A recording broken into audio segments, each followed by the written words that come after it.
Hi, good afternoon everybody. Thank you for coming again. Today I want to talk to you for 5 minutes about the microwave.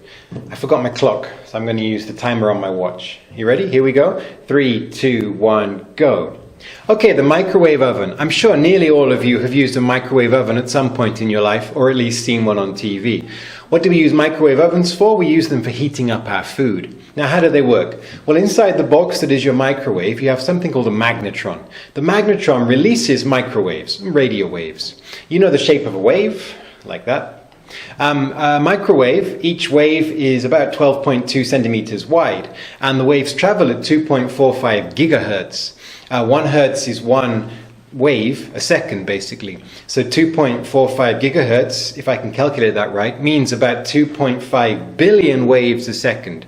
2.5 billion times a second. That's incredible.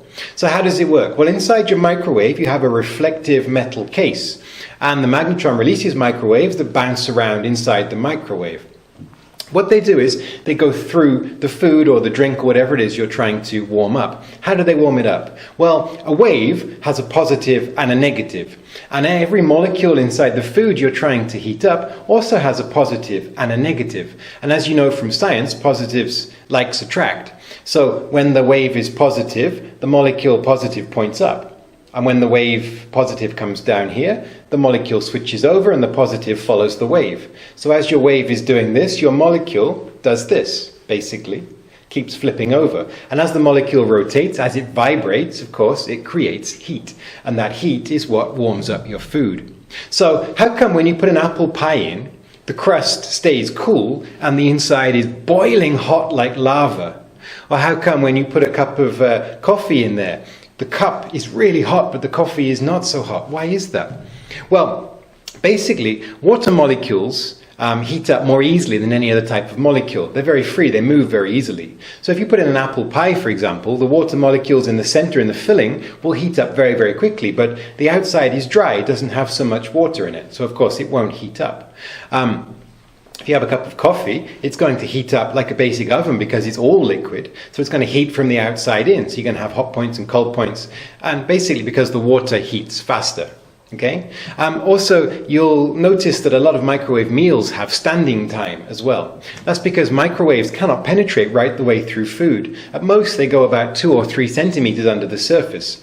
So when you cook your food, the 2 or 3 centimeters around the top get hot because of the microwave, but the middle portion is heated because of convection heating, basically.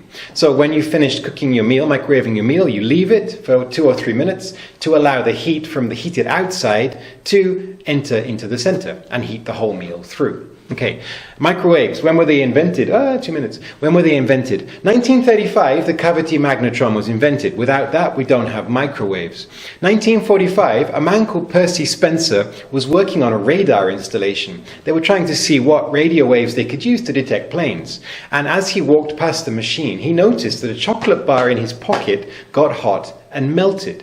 And he thought, I wonder if those microwaves have heated my chocolate bar. He did some research, found out, of course, that that was the reason, and he invented a microwave. He put it inside a metal box and he sold it. The first microwave was 1.8 meters high, same height as me, was 370 kilometers and cost about $5,000. Although with any technology, once something starts, it gets smaller and cheaper. So by 1967, when the first home version was released, it cost $495 and it was slightly bigger than ones we have today. Okay. If you look at this chart, which I'm going to put over here, I'll move to the side so you can see it. This lists microwave ovens in the US and microwave ovens in India. As you can see, in the US, 1971, only 1% of the population have microwaves. But as we go through time, to about 1997, 90% of the population have microwaves. Of course, India is 0 and 0, but by 1997, 1% have microwaves, and then 5%. As you can see, it's starting to take off. So countries like India, developing countries, are starting to get more modern applications, more things like appliances, more things like microwaves. Now, the microwave is a wonderful invention. Of course, it's a labor-saving device. It helps us and saves us a lot of time. However, there is a strong link between the invention of the microwave and the growth of obesity in America. Many people in America, many people in obese countries eat microwave dinners. Now the problem with a microwave dinner is, of course, it cooks faster than a regular meal. It doesn't take as long to prepare, but they have to put more fat, more salt, more sugar in to make it taste good. You don't have any fresh vegetables in there. You don't have to go shopping for it. You don't have to think about the ingredients. Basically, you don't... Oh, I ran out of time. Basically, you don't know what you're cooking. So because people are eating more and more microwave dinners, they're eating faster, they're not thinking so much about what they're putting into the food, and they're eating more additives and more fats and more sugars and more salts, and basically they're becoming fatter. Also, of course, if you don't know what's going into your food, if you don't make it yourself, you don't have any appreciation for that food. It's merely a meal. You don't think about the person that made it. So microwaves are very convenient. They're a wonderful labor-saving device, and I wouldn't be able to survive without my microwave. However, they must be treated with caution. You can see a link between microwaves and obesity in many countries. I'm sorry, I went a little bit over my 5 minutes there, but only about a little bit.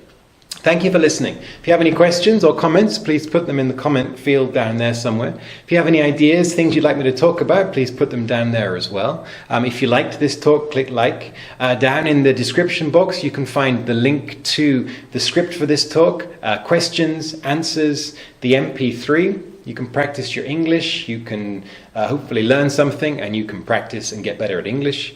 If you want to subscribe, that's somewhere over here. And you can watch these talks whenever I make them. Thank you. I hope you learned something. Have a nice week. Goodbye.